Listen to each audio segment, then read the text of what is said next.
SIR ప్రక్రియపై కేటీఆర్ కీలక వ్యాఖ్యలు చేశారు. బీజేపీకి ఓటు వేయరని, ముస్లిం, క్రిస్టియన్ ఓట్లు తొలగించే కుట్ర జరగవచ్చన్నారు. అలాగే తొలగించారు కాబట్టి బీహార్, బెంగాల్లో గలాటా జరిగిందని అన్నారు. బీజేపీ వాళ్ళు వచ్చినాక వాళ్ళకు కొన్ని పిచ్చి పిచ్చి ఆలోచనలు ఉంటాయి.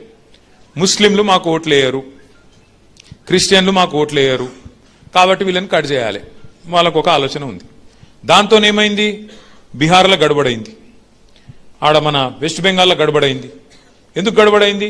మాకు ఓటు హక్కు ఉండగా నా దగ్గర అన్ని కాయిదాలు ఉండగా కట్ చేస్తున్నారు వీళ్ళు, ఎలక్షన్ కమిషన్ కూడా పూర్తిగా ఏకపక్షంగా పనిచేస్తున్నది అని చెప్పి అక్కడ లాలూ ప్రసాద్ గారి పార్టీ ఉంటుంది, లాలూ ప్రసాద్ యాదవ్ కొడుకు పార్టీ ఉంటుంది, రాష్ట్రీయ జనతాదళ్ తేజస్వి యాదవ్ నాయకత్వం వహిస్తుంటాడు.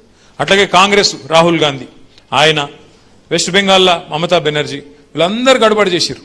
ఇగో మా ఓట్లు ఉండంగా తీసేసిండ్రు, हमारे पास सब कुछ है, कागजात है, सब कुछ है, आधार कार्ड है, रेशन कार्ड है, हर चीज है, पर हमारा होना बोल के निकाल रहे हैं, हम माइनॉरिटी है, इस वास्ते निकाल दिए అని చెప్పి గడబడైంది. అందుకే ఏమనుకున్నామంటే మన పెద్దలు కేసీఆర్ గారి నాయకత్వంలో మరి మన రాష్ట్రంలో ఇటువంటి కథలు చేయనియద్దు వీళ్ళను.